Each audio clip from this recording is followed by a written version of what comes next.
Hello दोस्तों, कैसे हैं? उम्मीद करते हैं अच्छे होंगे।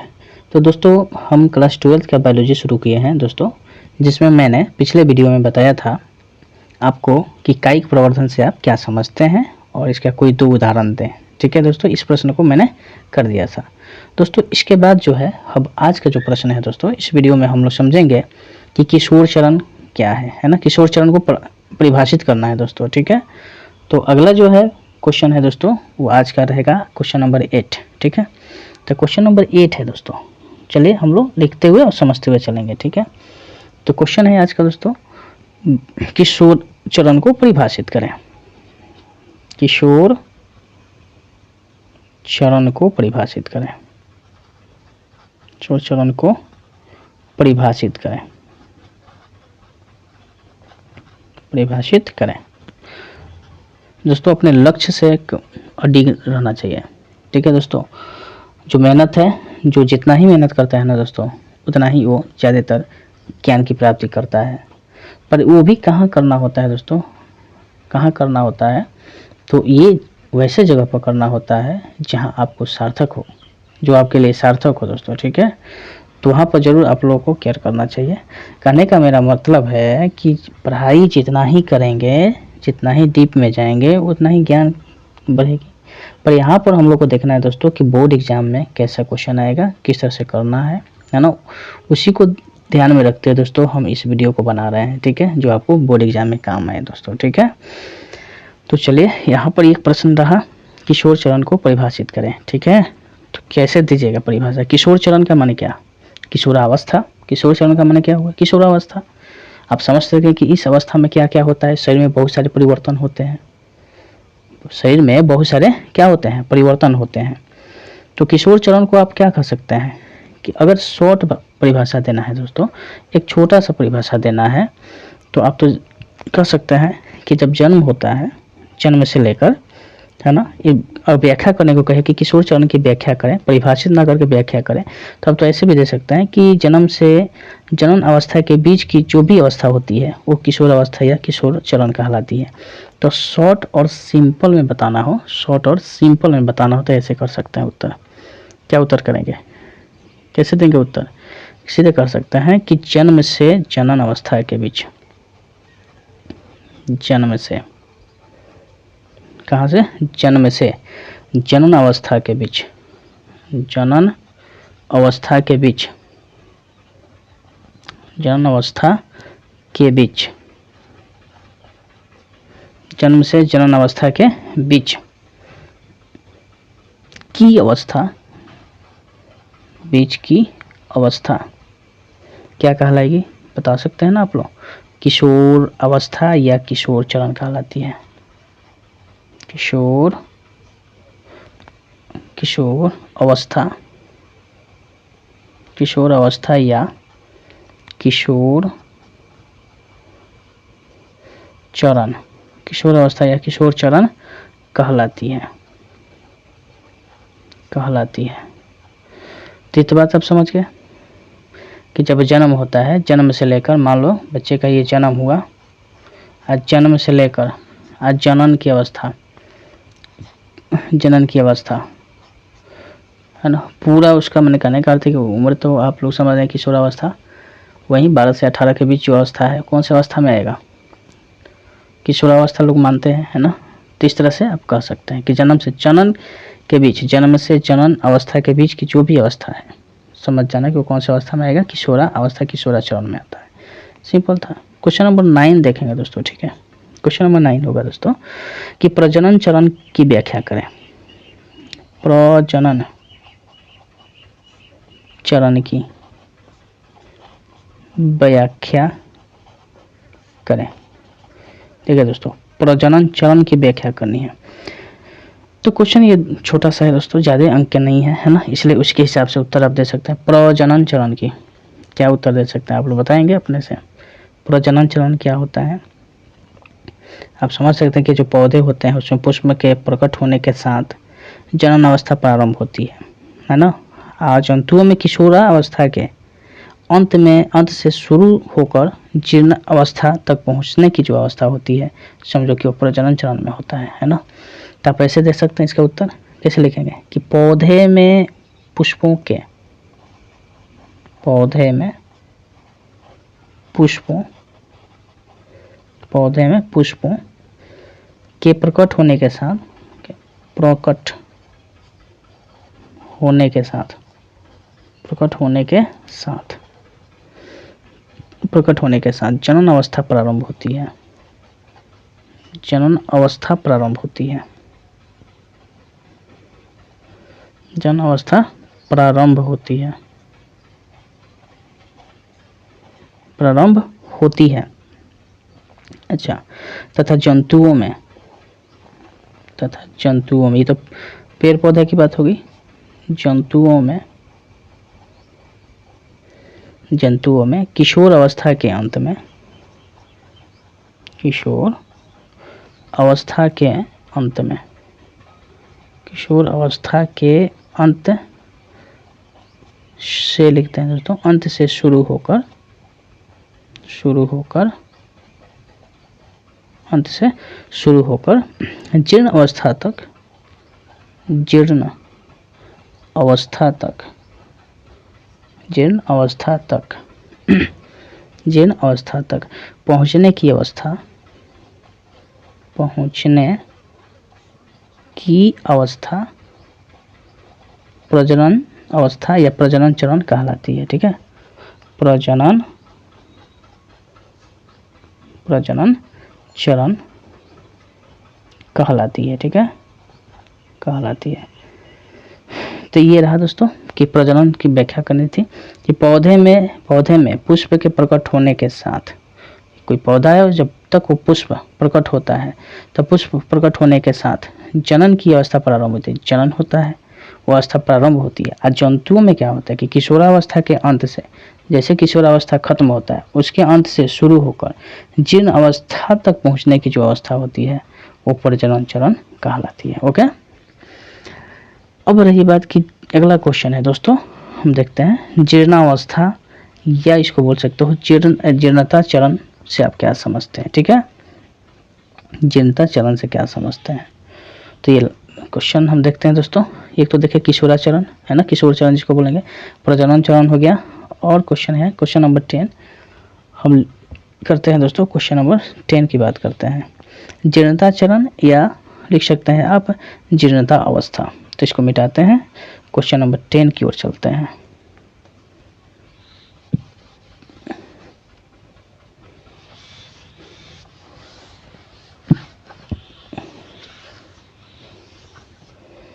चलिए दोस्तों, क्वेश्चन 10 है, क्वेश्चन नंबर 10 ये क्या कहता है, देखो कहता है दोस्तों कि जीर्णता चरण, जीर्णता चरण या जीर्णता अवस्था, जीर्णता अवस्था। ठीक है दोस्तों, इसकी व्याख्या करने की व्याख्या करें, व्याख्या करें दोस्तों। ये सब 2 नंबर में आएंगे है ना, तो इसलिए आप छोटा छोटा ही इसका उत्तर दीजिएगा, ज़्यादा बड़ा देने की जरूरत नहीं है। तो सीधे उत्तर आप कैसे लिख सकते हैं, जीर्णावस्था में तो आपको जानना चाहिए कि ये जनन अवस्था के बाद होती है, जैसे जन्म होता है ना दोस्तों, जन्म जैसे हो जाता है उसकी बाद की अवस्था होती है। जीर्णता जो चरण है, अवस्था है, जन्म के बाद की अवस्था है। तो जैसे जनन हो जाता है तो जनन होता है उसके बाद की अवस्था, इस अवस्था में क्या होता है कि शारीरिक जो उपापचयी क्रियाएं होती है ना वो धीमी हो जाती हैं। शरीर में जो भी कार्य करने की जो क्षमता होती है, शारीरिक उपापचयी कारण, जैसे भोजन का पचाना हो, सांस लेने की जो बात हो, तरह तरह की समस्या होने लगती है शरीर में। जैसे शरीर बूढ़ा होता जाता है ना दोस्तों, तो उसमें समस्याएं उत्पन्न होती है। ठीक है, तो जनन के बाद जब उसमें उपापचयी जो क्रिया होती है, उससे शारीरिक क्रियाएं क्या होती है, धीरे धीरे हो जाने लगती है। ठीक है, कमज़ोर हो जाती है, और अंत में जीव क्या होता है, मृत्यु को प्राप्त हो जाता है। तो जब मृत्यु को प्राप्त हो जाता है, कहने का अर्थ है कि वो मर जाता है, तो बस इसी अवस्था को क्या कहे, जीर्णता चरण या जीर्णता अवस्था कहते हैं। ठीक है, तो आप ऐसे दे सकते हैं इसका उत्तर कि यह जनन अवस्था के, यह जनन अवस्था के, कौन सी अवस्था के, जनन अवस्था के बाद होती है, जनन अवस्था के बाद होती है। ठीक है, जनन अवस्था के बाद होती है, समझ गए। इस अवस्था में शारीरिक उपापचयी क्रियाएं, इस अवस्था में शारीरिक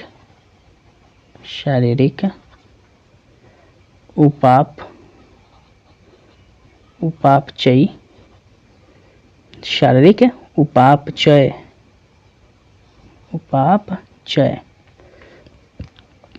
जो है, उपापचय क्रियाएं धीमी हो जाती है,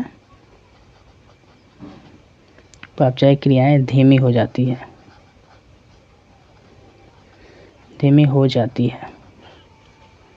ठीक है, उपापचय क्रियाएं धीमी हो जाती है और अंत में जीव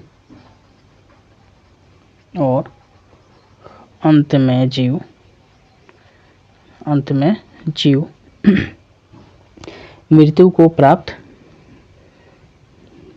हो जाता है, अंत में जीव मृत्यु को प्राप्त हो जाता है,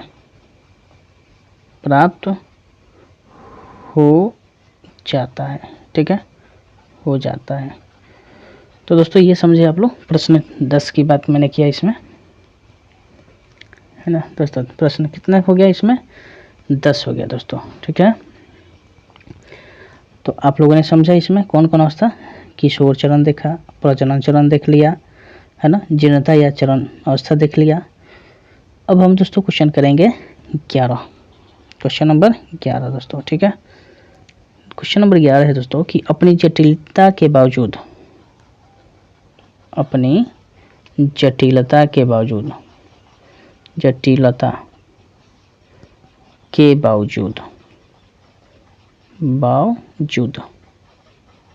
ठीक है, अपनी जटिलता के बावजूद बड़े जीवों ने, देखो दोस्तों कौन से जीव की बात किया है, बड़े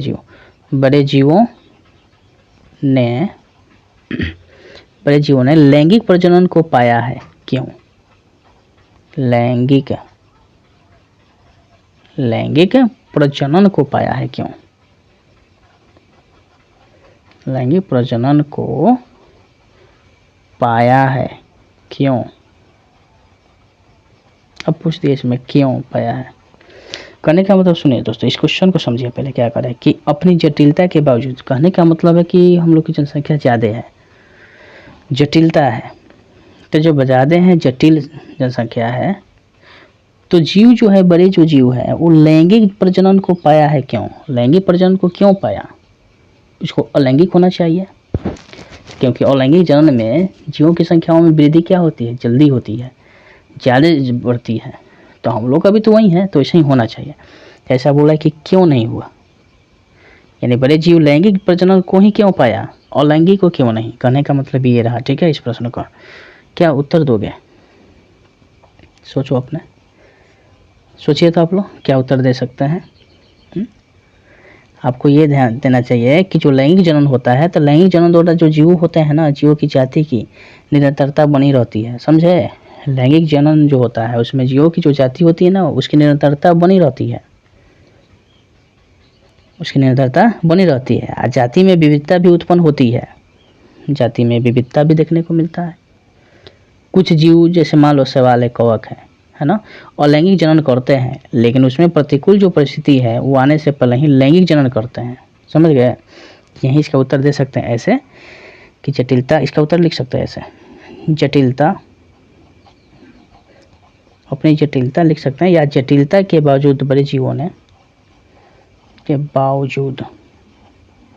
जटिलता के बावजूद बड़े जीवों ने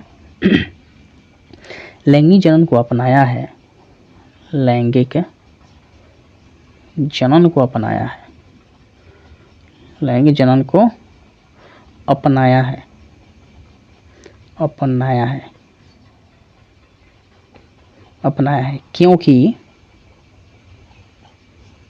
है, क्योंकि लैंगिक जनन के द्वारा, लैंगिक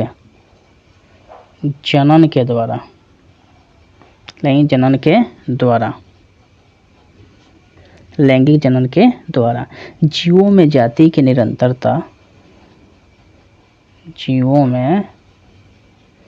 जाति की निरंतरता,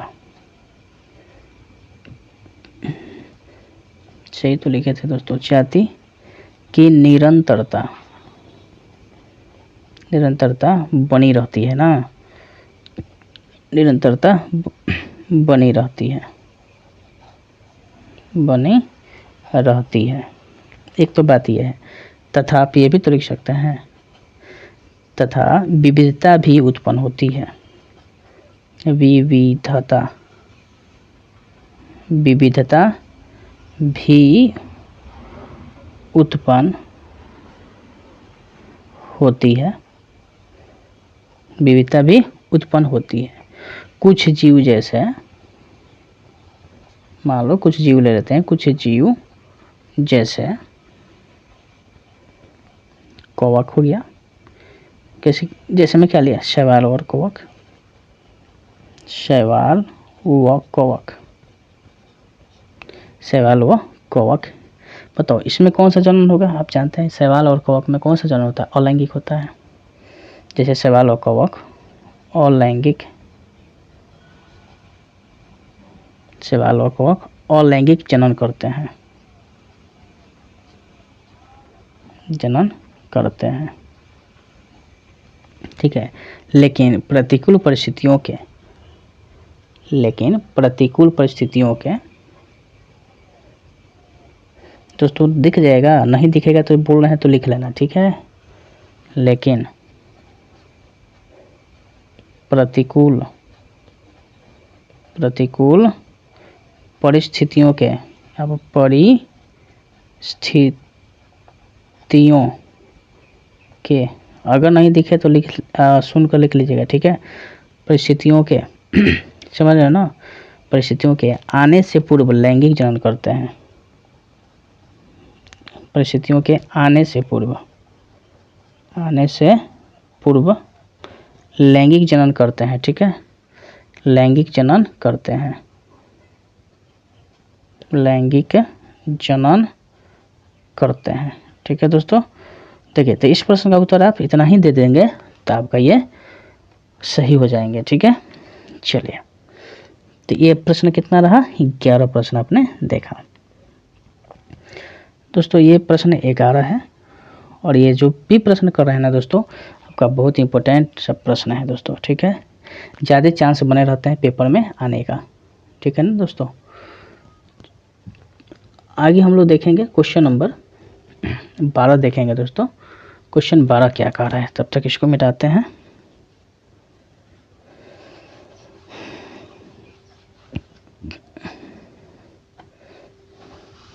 अगर दोस्तों किसी भी प्रश्न में दिक्कत हो तो आप कमेंट करिएगा, ठीक है। हम प्रयास करेंगे उसको सुधारने का, जो भी अगर दिक्कत हो रहा है तो आप बताइएगा, हम सुधारने का प्रयास करेंगे दोस्तों, ठीक है।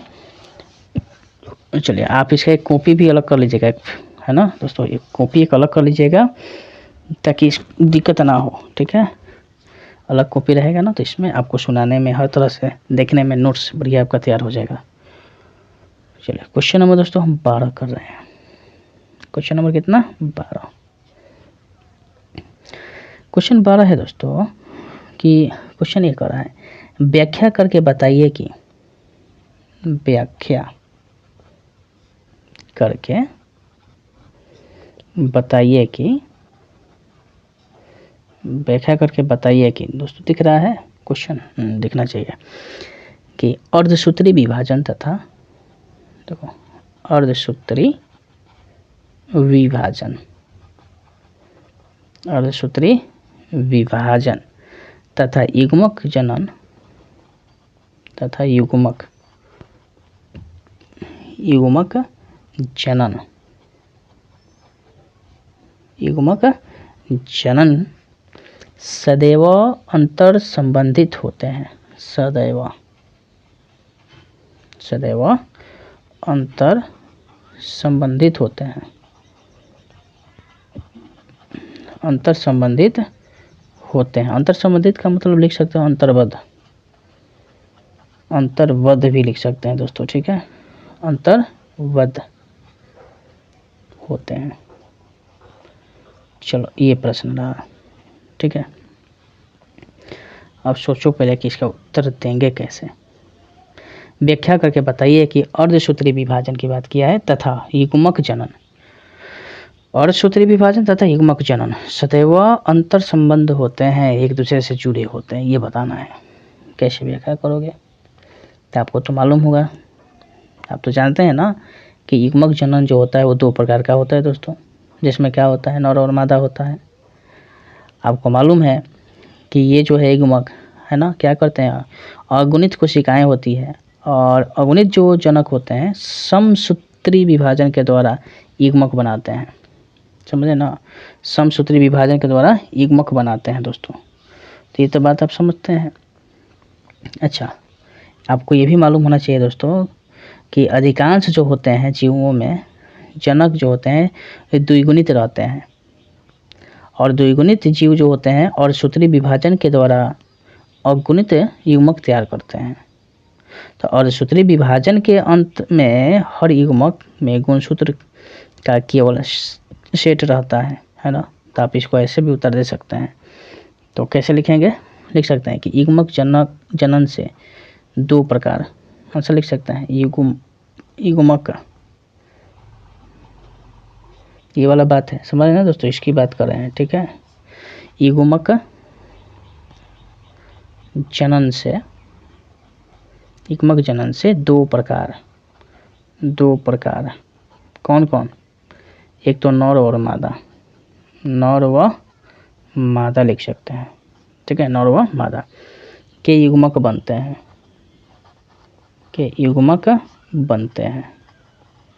ठीक है, युग्मक बनते हैं, ये तो बात आप समझे। युग्मक एक प्रकार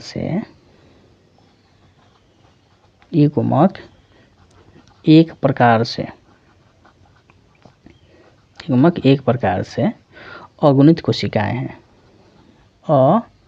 अगुणित कोशिकाएं हैं, युग्मक एक प्रकार से अगुणित कोशिकाएं हैं।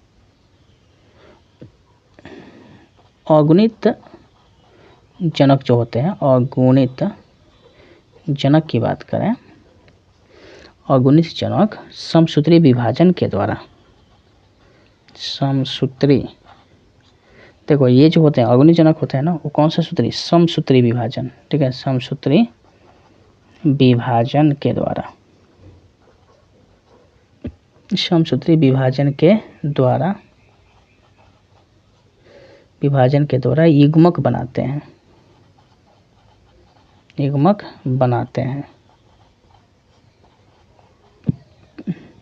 लेकिन अधिकांश जीवों में जनक, अधिकांश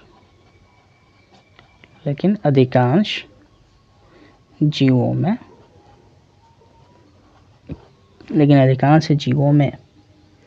जनक जीव द्विगुणित रहते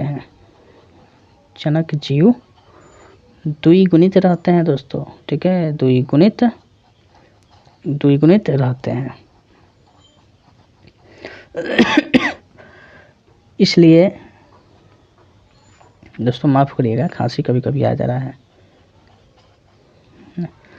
इसलिए द्विगुणित जीव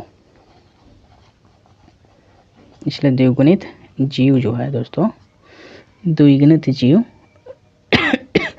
अर्धसूत्री विभाजन के द्वारा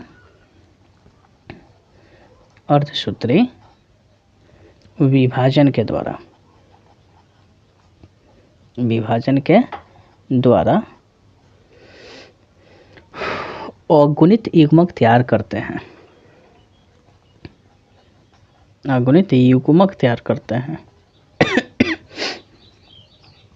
अगुणित युग्मक तैयार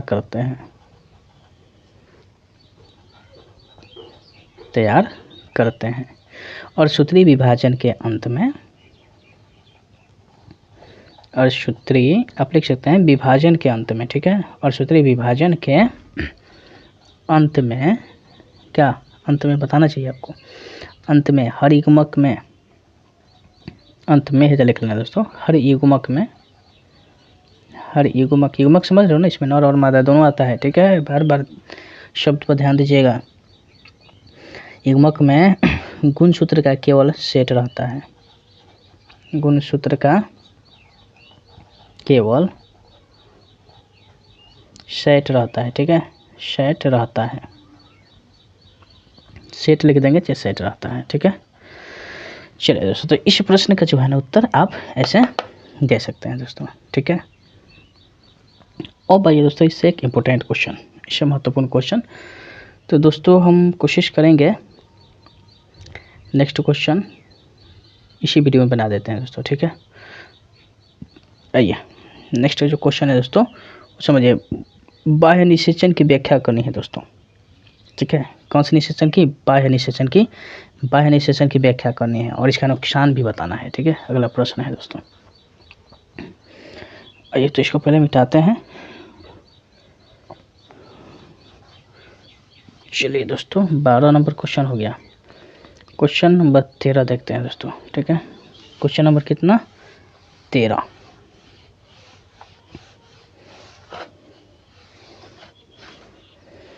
चलिए दोस्तों, क्वेश्चन 13 की बात कर रहे हैं, ठीक है। दिख रहा है कि नहीं? दिख रहा होगा। क्वेश्चन 13 का रहा है दोस्तों, बाह्य निषेचन, बाह्य निषेचन, बाह्य निषेचन की क्या करनी है? व्याख्या, व्याख्या करें दोस्तों, बाह्य निषेचन की व्याख्या करें, इसके नुकसान बताएं, इसके नुकसान बताना है दोस्तों, नुकसान बताएं। ठीक है दोस्तों, इसमें 2 प्रश्न कर दिया, ठीक है, 2 प्रश्न है। सब लोग लिख रहे हैं ना? लिख रहे हैं तो यस लिखिए, यस, सब लोग यस यस यस लिखिए, तो लिख रहे हैं कमेंट करिए yes sir, yes sir, yes sir लिख रहे हैं। चलिए अब देखिए दोस्तों, ये क्वेश्चन को समझें। बाह्य निषेचन, निषेचन तो आप समझते हैं दोस्तों, निषेचन किसे कहते हैं? जब नर और मादा आपस में संयोग करते हैं तो यह क्रिया क्या कहलाती है? निषेचन कहलाती है, ठीक है। नर और मादा जब आपस में मिलते हैं तो क्या कहलाते हैं? निषेचन। अच्छा, ऐसे बोल सकते हो दोस्तों कि अंडाणु और शुक्राणु जब आपस में मिलते हैं तो इस क्रिया को क्या कहा जाता है? निषेचन कहा जाता है, ओके। अब पूछ रहा है कि बाह्य निषेचन, निषेचन तो 2 तरह का होता है, यहाँ मुख्यतः देखेंगे तो 2 को, एक तो आंतरिक निषेचन, एक बाह्य निषेचन होगा दोस्तों। तो पूछ रहा है कि बाह्य निषेचन की व्याख्या तो कर दो और फिर कहा कि इसका नुकसान भी बता दो, ठीक है। तो आपको तो कैसे मालूम होना चाहिए? आपको तो बताना चाहिए ना। जब जीव के शरीर के बाहर जब नर और मादा युग्मक संलयन करेंगे तब तो बाह्य निषेचन होगा। जब शरीर के अंदर, ध्यान रखना दोस्तों, जब शरीर के अंदर मान लो ये आपका एक पार्ट नर है, ठीक है, ये नर है और ये क्या है? मादा है, ठीक है। तो नर और मादा जब शरीर के बाहर संलग्न करते हैं तो कौन से क्रिया, जो क्रिया होती है वो कौन सी क्रिया होती है? बाह्य निषेचन की क्रिया होती है, ठीक है। जब शरीर के अंदर करते हैं ये लोग तो क्या कहलाएगा? वो क्या कहलाएगा? तो वो आंतरिक निषेचन कहलाएगा, ठीक है। अब आपको मालूम है कि जितने भी अधिकतर शैवाल आप देखिएगा, मछली देखिएगा, जलचर प्राणी होते हैं, शरीर के बाहर माध्यम में, जैसे जल में है ना, युग्मक संलयन होता है, मछली द्वारा, शैवाल द्वारा, तो जो करते हैं वो बाहर ना करते हैं तो बाहर युग्मक होता है ना, यानी बाह्य निषेचन की क्रिया वो लोग करता है। अच्छा, बाहरी माध्यम में क्या है? जल है, जल में बहुत मात्रा में क्या होता है? युग्मक निर्मुक्त होते हैं। और इसका सबसे अच्छा हम उदाहरण करें तो बोनी फिश एक होता है तथा मेढक, है ना, वो सबसे ज़्यादा क्या करता है? जल में अनिषेचन की क्रिया होती है, पर कैसी होती है? बाह्य निषेचन होती है, ठीक है। अब इसे पूछा नुकसान क्या होगा, तो नुकसान आप क्या बता सकते हैं? सबसे बड़ा नुकसान क्या है इसमें? सबसे बड़ा नुकसान है कि बहुत अधिक मात्रा में शुक्राणु उत्पन्न होता है इसमें, ठीक है। बाह्य जो निषेचन होता है ना, तो बहुत अधिक मात्रा में शुक्राणु उत्पन्न होता है, वो निकलेगा, और अंडाणु को जो है ना निषेचन निश्चित नहीं होता है, अंडाणु का निषेचन निश्चित नहीं होता है, तो समझ जाओ कि यही सबसे बड़ा नुकसान होता है। तो उत्तर कैसे लिखिएगा? लिख सकते हैं आप कि जब, पहले तो इसका परिभाषा दे देंगे, लिख देंगे इसे, जब जीवों के शरीर के बाहर, जीवों के शरीर के बाहर, शरीर के बाहर, जीवों के शरीर के बाहर नर व मादा युग्मक का, नर व मादा युग्मक का नरो मादा यु अधगमक, युग्मक का संलयन होता है, संलयन होता है, संलयन होता है, तब इसे बाह्य निषेचन कहते हैं, तब इसे बाह्य निषेचन कहते हैं। ठीक है, बाह्य निषेचन कहते हैं, बाह्य निषेचन कहते हैं। चलो दोस्तों, इतना तो आपने समझ लिया कि बाह्य निषेचन कहते हैं। अब हमें बताना होगा कि अधिकतर, अधिकतर समझ रहे हो ना, कि अधिकांश रूप से लिख सकते हो, अधिकतर शैवालों, शैवालों को देखो मछलियों, मछलियों, शैवालों को देखो मछलियों, जल स्थल चल प्राणियों में, जल स्थलचर, जल स्थलचर प्राणियों में, जल स्थलचर प्राणियों में शरीर के, प्राणियों में शरीर के, शरीर के बाहर माध्यम में, बाहर,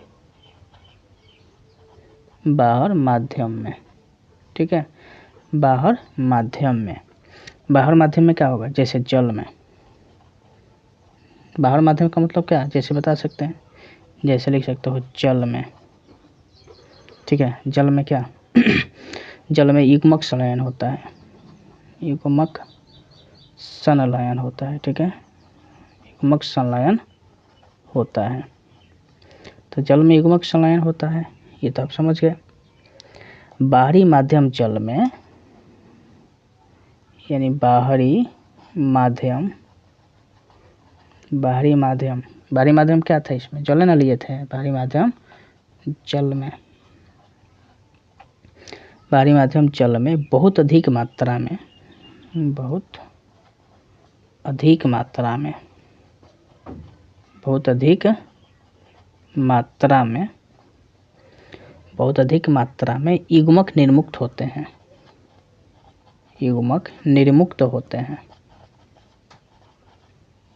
निर्मुक्त होते हैं, निर्मुक्त होते हैं। इसका अच्छा उदाहरण की बात करें,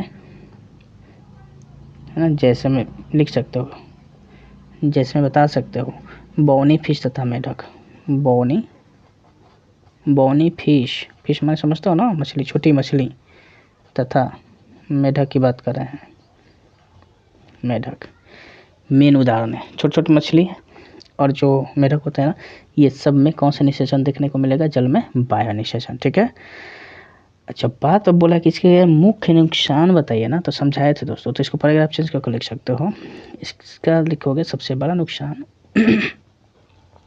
इसका सबसे